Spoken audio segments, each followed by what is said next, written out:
What is going on, everybody? Today we're going to analyze the tape of Tyson Bagent, who ended up coming in for Justin Fields as Fields went down with a thumb injury. And in my opinion, Bagent had a pretty good day. It wasn't perfect, but he is a rookie and he does have to continue to develop. But he ended up finishing 10 of 14, one interception through the air. He did have a touchdown on the ground and he did have a fumble as well. And we're going to analyze the tape today.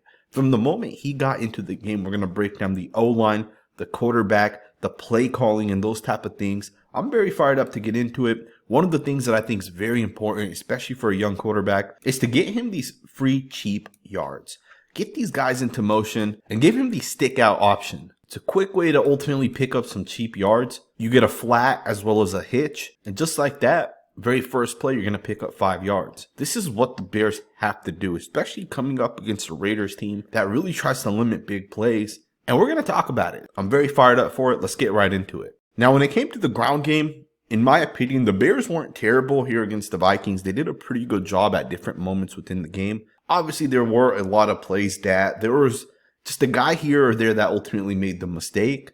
But there were nice runs like this. This one hit for 6 yards, and you can see that's just a nicely designed concept. A really nice dual run to the inside. We're going to get Darnell right to double, get up to the linebacker. Running back hits it right there. Really nice block by the receiver as well. This one picks up 6 yards. Now, I say that because on the very next play, we actually get the fumble that was returned to the house. I really want to analyze this play because there's a lot of moving parts within this play. Sometimes what I see with young rookies is they try to do a little bit too much. They try to do things that you have to honestly go through. You have to make the mental mistake, and then you have to develop and learn from it. And this is one of those moments. There's multiple moments within this play, first and foremost.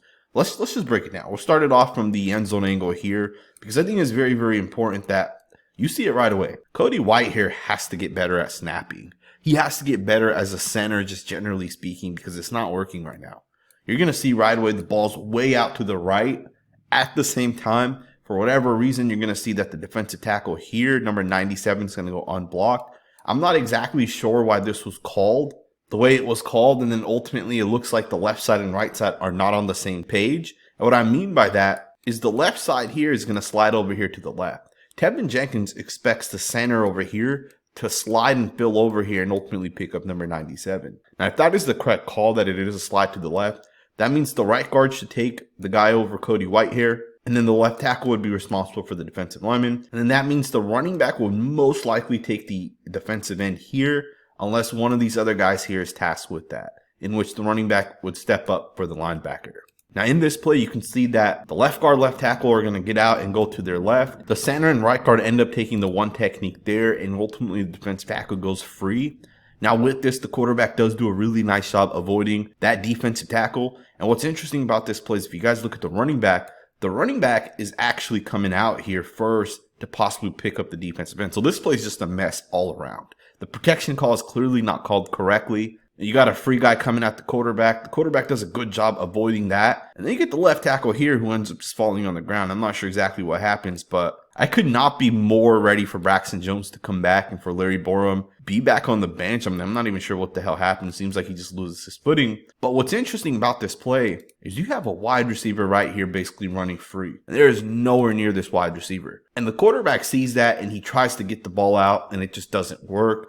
The NFL speed is too fast, and this is part of what Tyson Bagent is going to have to learn. Back in college, he may have been able to make this play, but in the NFL, he won't be able to do it. There's just not enough time. Now, I don't blame him for this play because at the end of the day, the offensive line truly messed up from the protection call over to the individualized blocking. So I'm not sure what happened on that one, but it was a terrible play because that right there was the only points that the Vikings truly scored in the second half. Now, this is the very next play. I want to show you guys these back-to-back runs. I think one of the strengths that the Chicago Bears have is their run game. I think their offense line is built to play power football. And maybe it's not 100% healthy at the moment, but that is part of what this offense is kind of built around. We saw it last year, and I think if the guys are healthy this year at the running back position, we would see that happen again this year. But what I don't agree with is running the ball out of shotgun and just being super predictable up front. See, that last run right there only picked up 2 yards. That was 1st and 10. So now on 2nd and 8, they're going to once again run out of shotgun, and it's just the very same basic concept. And this one here is going to pick up no yards. So now you'll be looking at a possible 3rd and 8. And to me, that is not the way you want to play football with the rookie quarterback. You want to shorten this distance to ultimately pick that first down up. So now you're in a 3rd and 8. Watch the left tackle once again. This time, Larry Borum's going to end up getting beat. And on this one, this is going to basically make this pass short. The pass is going to be thrown up. And the Bears actually got lucky because this one actually ended up being a defensive pass interference. Pretty nice route here by the receiver at the bottom of your screen. Really turns this cornerback and makes him flip all the way around. And to me, the receiver has a step on the cornerback. But because of the fact that the quarterback ultimately got hit, you'll see the wide receiver has to kind of stop himself at about the 45-yard line. He jumps up. The corner does hold him a little bit, and you do get the flag thrown. Now, you picked up 36 yards on this one. On this one, the Bears are going to run a quick screen to the left. Love the cheap yards. This is part of what I think every team needs to do to help their quarterback out. You pick up 9 yards on this one. That's exactly what you got to do for your young quarterback. Very next play, they're going to run literally a very similar concept. You got to take advantage of this right here. If the defense is only going to commit one player to 2 guys, you run these screen passes. Now on this one, Darnell Mooney just does not do his job, right? And again, I don't know why this happens. I feel like there's something wrong with the coaching where guys just don't know what the hell they're doing at times. And it never made sense to me because we saw this even in the first couple of games where guys, were running the same route. Guys were running into each other. Guys didn't really know what they're doing. And I'm not saying Darnell Mooney doesn't know what he's doing. In fact, I really like Mooney a lot, but there seems to be some confusion where Mooney should go directly at this cornerback. There's no reason why he should not pick this guy up and basically let DJ Moore pick which way he wants to ultimately go on the play. And for some reason, Mooney doesn't do that, right? So I'm not 100% sure exactly what it was within this play that ultimately happened, but this play lost 2 yards, and now you're in a 3rd and 3. Now, once again, the Bears are going to run a very similar concept now to the left side. And this time it gets tipped up. So I do like the fact that you want to take these cheap yards, but you got to let your quarterback push the ball downwards a little bit at times. And I know as this game continued, that definitely started to happen. And I feel like Tyson Bagent looked a lot better as the Bears kind of allowed him to do that. Now, the reason why I showed you guys those last 3 plays was because on 4th and 3, the Bears obviously went for it. And this is why I think you should let Tyson Bagent sit back and throw the ball. It's because of plays like this. It's because of the pass, the ball placement. I mean, to me, this is such a nice pass. And it's unfortunate that it was incomplete because the receiver did technically catch it. And the quarterback put it on a really, really nice spot. The receiver just wasn't able to bring his feet down. You'll really see it with this angle here. And honestly, the corner does a good job kind of just pushing him out of bounds. I know this is very, very tight coverage as well. But to me, if the receiver was able to somehow get his feet in, we would be talking about how Bagent made a really, really nice pass. But I love this. As soon as he gets the ball, he's going to look over there to the top of the screen. He's going to read the coverage. He's going to recognize exactly what's going on. It's either Mooney here or the deep pass here. And he's going to take the deep shot. And he put some nice velocity to that one. And it just doesn't end up being complete, right? But still, I like the pass. I like the fact that he's able to read the coverage and recognize exactly what the defense is doing within this play. Let's get into the next snap. So I feel like at this point of the game, the Bears started to really let Tyson Bagent throw the football. And I felt like this was where some of the upside started to flash a little bit, started to really show what this guy may or may not have.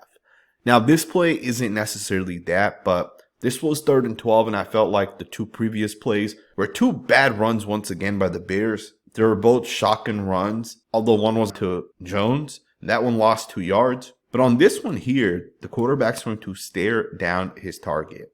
And you're going to see that the slot corner recognizes it, and he's able to make a play on the football. So here's one of the developing points that the Bears are going to have to kind of get Bagent into the film room and really talk him through these type of things. The best thing that happened for this rookie quarterback is that he got the snaps in this game. And now that he's had some snaps, he's going to be able to go this week, take all the first string reps, really come up with a game plan to ultimately have him have success and really talk him through these type of things, right? If you're going to hit your wide receiver the way he wants to here on this slant route, maybe you look to your tight end first. Maybe you look to the left side. Maybe you look at your other slot wide receiver there because he stares down his receiver, and you see that in the cover 2 defense here that the hook defender is ultimately able to make the play on the ball, and he does actually break the pass up. But again, as I stated, this was the moment where I felt like Tyson Bagent came back after this. Keep in mind, this was 3rd and 12. I felt like this is the moment that after this play, things definitely looked a lot better as things kind of went forward for the rookie quarterback. So one of the things that oftentimes happens as a quarterback starts to push the ball, running lanes start to open up a little bit. So on the first down, the Bears picked up 4 yards. This one is now a 2nd and 6. And in this instance, they're going to run DJ Moore at the top of your screen on a choice route. He's going to run a stop and go. And the choice is if the cornerback's playing underneath, he can go. If not, he stops himself. And within this play, the quarterback obviously finds DJ Moore for an 18-yard pass. But I think this was the moment where they started doing things a little bit more for Bagent. Right now, some would say the game was already over because it was a 12-point game, but I think the game is not over, and I don't think the Bears were ready to say that this game was 100% over. So a really nice route at the top of the screen. The quarterback's able to step up, climb, get out of there, extend, and make the play. That's a really, really nice pass right there. Check this play out. You got a 1st and 10. The Minnesota Vikings are going to mix their coverage around a little bit, and the quarterback's able to read and recognize, and he's able to hit his guy on this one. This was a 24-yard pass to DJ Moore. Let's talk about this play a little bit. Initially, if you guys look at what the defense is kind of running at the moment, you may say this is man-to-man coverage based off the alignment. You can see the linebacker on the running back. It looks like there's man coverage here, and you can say that this is either some sort of cover 2 or possibly some sort of cover 1 man-to-man with some sort of safety rotation. Now, the play actually is going to be a cover 2, and you'll see that right away as the safety here is going to back up. And I think the quarterback sees it right away as the safety backs up and ultimately plays over the top. At the same time, the underneath defender is not going to carry DJ Moore. You see that Bagent's able to hit DJ Moore right on the inside. That's just a really, really nice pass. And a great catch by DJ Moore. He knew he was going to take a big hit. But to me, the quarterback does a great job once again looking over there to the left and really get the ball out. Now, I talked about the snap by Cody White here a little bit earlier in this video. This one's not great either. To me, you got to do a better job. I mean, this is just a terrible, terrible, terrible snap. Look at how long it takes to get to the quarterback. It's kind of a floater. I don't like that, right? That's not good enough in my opinion as a snapper. You got to snap it better. You got to snap it quicker, more explosive within the snap. Get it to the quarterback quicker. It'll allow him just half a second to be able to read a little bit faster as well. But regardless, still a really, really nice pass. You see DJ Moore bring it in. Really nice job. Let's get into the next snap. Check this play out. You got a 2nd and 7. The Bears are going to run duo, and they're going to do a really, really nice job on this one. You got a really, really nice lane for Dante Foreman on this one. The right tackle, if he was able to do a little bit of a better job sealing this to the outside. To me, had he shut down Daniil Hunter on this one, you're looking at a much, much bigger gain. But again, it's not a big deal, right? Maybe you pick up 2 extra yards if the safety right there makes the tackle. But I love the block here by the right guard. Great job to recognize that the defense tackle slants to the inside and that he doesn't have to truly double and he can just climb straight up to the linebacker. And Patrick, of course, is able to kind of seal that off. This one picked up 6 yards. It's a pretty nice run right there.